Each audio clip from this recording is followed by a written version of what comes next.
Gary Gregg of Golden Gate Palms Nursery. Where are we and what time of year is it? Well, it is about April 20 something and the year 2019. I'm off by a century. Actually, in this episode, I will be off by a century. You'll see what I mean in a minute. Anyway, I'm in Pleasance Valley, which is this beautiful, bucolic valley, the way life ought to be, just northeast of San Francisco by about 50 miles, north of Vacaville. We have some beautiful mountains. We have oaks. We have pasture. We have cows. We have agriculture. We have butterflies. We have wildflowers. We have beautiful streams. It's so beautiful here.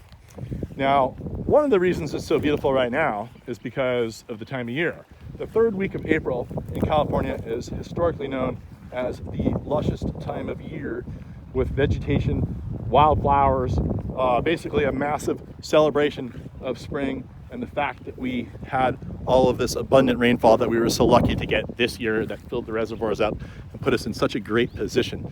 It's not always the case, but this year it was, thank goodness. Now, what you don't know, or what you probably do know if you know California, is all of this pasture will turn parched brown in about a month. And it'll stay like that until December. Now, we will have no rainfall whatsoever for the most part, maybe just a dab here and there that doesn't do anything, until at least October, if not November and December if we're lucky. Sometimes when we're unlucky, we get hardly any all winter long, and so it gets even worse. But why is that important to note in this video? That's important to note because we're going to talk about the longevity of palm trees. Now, palms are one of the most toughest, most indestructible plants there is. These plants can get planted out, and once they get established, their root systems get established and they get going, not much can stop them. In fact, years and years and years of neglect and abuse and abandonment still won't stop them. And you'll often see farms, not farms anymore, you'll see housing developments with giant old palm trees that are like in rows, like next to the road, and they're way older than the houses that got built. Well, how could that be? That was a rancher who planted those things like in the long ago, eventually sold his land, probably his kids sold his land once he passed away. That's usually how it works. And then they planted, put in all these new homes, but they kept the palm trees because they're so cool. Now, I want to show you a couple trees, my two favorite trees of that sort of thing. Palms that have been abandoned and left on their own, and their owner left them, and they said, "I don't care. I'm gonna keep partying." It's like the Ever Ready Bunny. You guys remember the Ever Ready Bunny? The Ever Ready Bunny was the marketing mascot for Ever Ready batteries. What happened to the Ever Ready Bunny? When you put Ever Ready batteries in him, he basically just kept going around, banging on his drum, never stopped, kept going and going and going. And that's what these palms do. They're like the Ever Ready Bunny. And I'm not getting paid by Ever Ready, but maybe I should. But anyway, these palms, basically you had the gold rush, back in the day, late 1840s, early 1850s. Gold quickly got depleted. And then you had all these guys up there trying to figure out what to do now that they're in California. And they liked it so much out here, they didn't go home.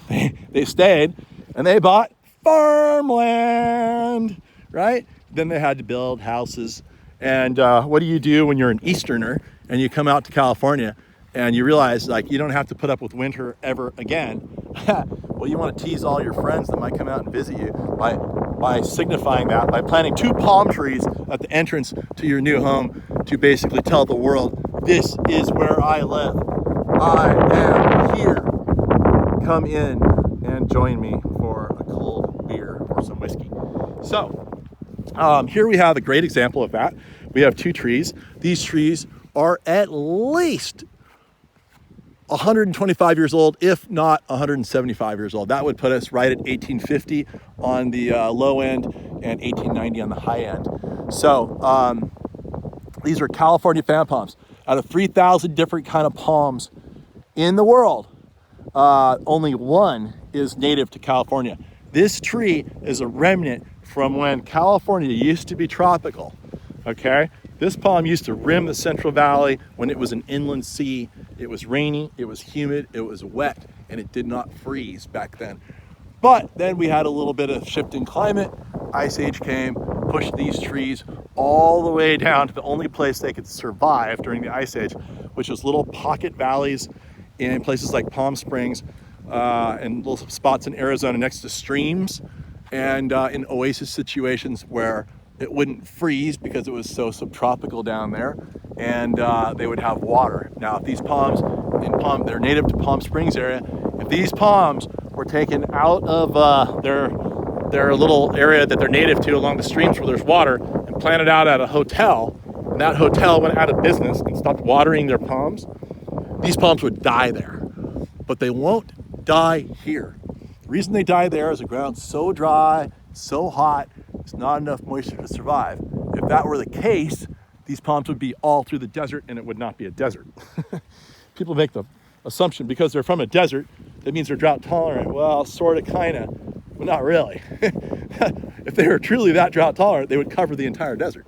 They only grow in areas where there's water. But here, there's enough moisture in the ground, and our rainfall is just enough to keep these things going forever and ever and ever and ever. And without any care whatsoever, you can see all of the potch marks from all of the woodpeckers hitting this thing over the years, and it still keeps going. These things are so happy, they don't care.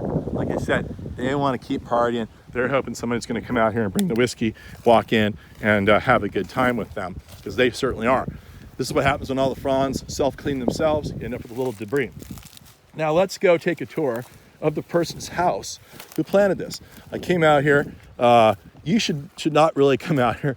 My ranch is about 5 miles that way, north of here.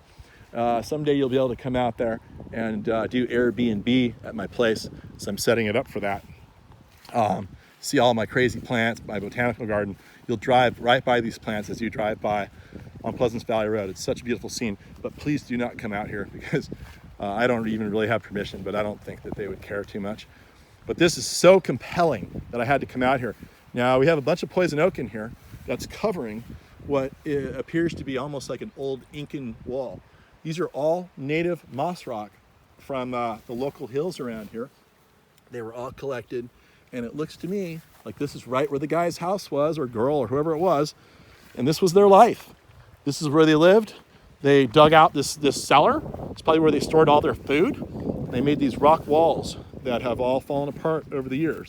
And I'll go down into the sunken cellar and show you what this whole scene looks like. So they would store their food in the cellars because it would stay very cool. That was the only cooling that they would have. And you can look in here into poison oak and see the rock walls that are covered up. That's still probably holding that rock wall up. Now, something else that's really interesting over here, as we can see where, look, here's a nice flat stone.